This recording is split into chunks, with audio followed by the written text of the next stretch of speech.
Spomladi 2020 je družina iz Dola pri Ljubljani dotrajan oljni kotel zamenjala s toplotno črpalko.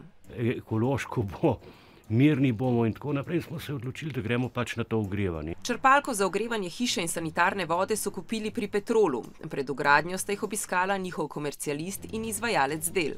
Pregledali so celo hišo, spoznali so parametre, koliko stara, kakšna je notri, ogledali so si radiatorje, okna, vsa nadstropja.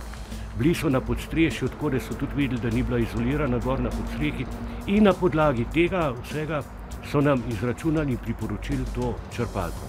Poleti, ko je črpalka služila le ogrevanju vode, je bilo vse v redu. Ko pa so prišli hladnejši meseci, so začeli prihajati tudi vse višji računi za električno energijo.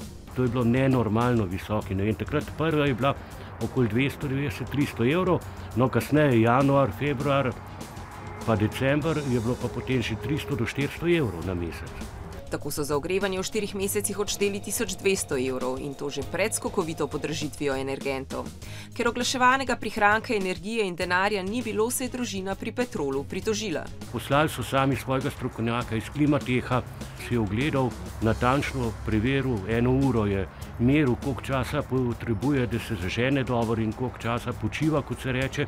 In rekel, to je prešvoh, po domače rečem, poddimenzionirana črpalka. Predvsem pa je črpalka nizkotemperaturna, medtem ko bi morala biti visokotemperaturna. To je kasneje potrdil tudi neodvisni energetski strokovnjak. Na Petrolu pa... Ja, pa bomo se nekako zmenili gor pa dol, pa bomo celo sodelovali pri izolaciji podstrešja, nek delež ali skoraj celo plačali, to so nam tudi na papirju poslali. No, čez en mesec je prišlo do spremembe, da to pa več ne velja. Da zdaj pa ne, da je črpalka dobra po njihovem mnenju. In evo, in tako se zdaj drajsamo gor pa dol, levo, desno, mi hodimo tja na sestanke, oni so prišli celo sem, si ogledali, vse fino, kavico smo spili, šli na razen, zgodilo se ni nič v 2 letih.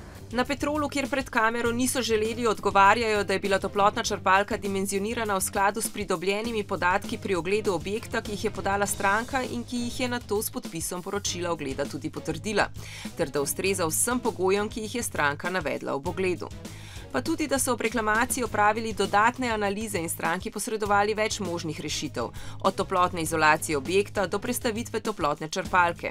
Vgradnja močnejše toplotne črpalke pa, tako pri Petrolu, bi prinesla samo še višje stroške. In še stranki smo predlagali zamenjavo toplotne črpalke ob njihovem doplačilu ali pa demontažo in povrnitev kupnine, a se ni odločila za nobeno od predlaganih rešitev.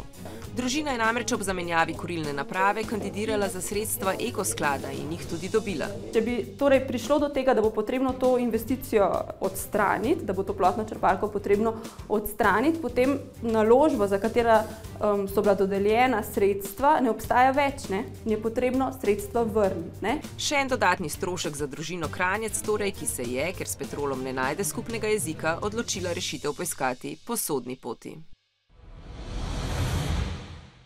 Za nekaj dodatnih pojasnil se nam je zdaj pridružil dr. Gašper Stegnar, neodvisni energetski svetovalec mreže En svet.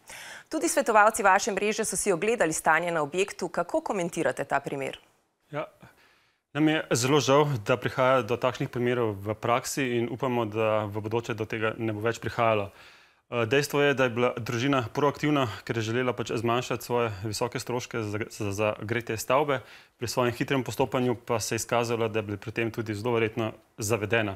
Občani so v splošnem poplavljeni z množico nekih informacij, ki pač krožijo predvsem po internetu, zato je zelo pomembno, da pridobijo nevtralen, strokoven in celovit energetski nasvet, kakršnega lahko pridobijo v energetsko svetovanih pisarnah mreže En svet. Vgradnja toplotne črpalke torej ni primerna za vse objekte, ne glede na to, kaj nam zagotavljajo prodajalci. Res je, da je danes toplotna črpalka zelo popularna rešitev, še posebej to velja, ko občani zamenjujejo stare kotle, predvsem na kurilne olje in tudi lesno biomaso. Ampak, kot je primer tudi pokazal, vgradnja toplotnih črpalk mogoče ni najbolj primerna ravno za vse stavbe. Glavni faktor tukaj igra energijska učinkovitost stavbe. Namreč vgradnja toplotnih črpalk v energetsko manj učinkovite stavbe je najmanj zelo vprašljiva. Občani bi se mogli tega lotevati bolj celovito, pravilen vrstni red neke prenove je tak, da se najprej toplotno izolira celotno stavbo, fasado, streho, menjajo se okna in se s tem zmanjša toplotne izgube stavbe, s tem tudi potrebe po gretju. In v praksi se to dogaja dokaj redko.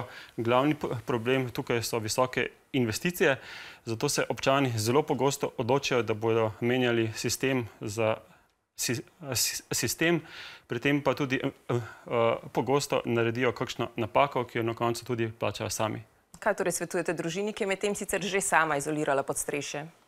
V našem mreži smo družini kot prvo svetovali, da naj toplotne črpalke ne menjajo in se pač postopoma poslužujejo kakšnih drugih energetskih ukrepov. Svetovali so jim, da naj izvedejo toplotno izolacijo podstrešja, ki dejansko tudi bila izvedena po naših informacijah, in da naj zaprosijo za nepovratna sredstva Ekosklada. Ko se bo rešila celotna situacija glede toplotne črpalke z izvajalcem del, pa jim priporočamo, da ponovno obiščejo energetsko svetovalno pisarno in da naj skupaj s svetovalcem naredijo nek dolgoročni plan. Še to v zvezi s konkretnim primerom, se lahko družina, tudi če bo morala Ekoskladu vrniti sredstva, ponovno poteguje za subvencijo? Kakršenkoli ukrep, ki je izveden po zahtevah Ekosklada, če je bil izveden v času javnega poziva, je sigurno upravičen do nepovratnih sredstev.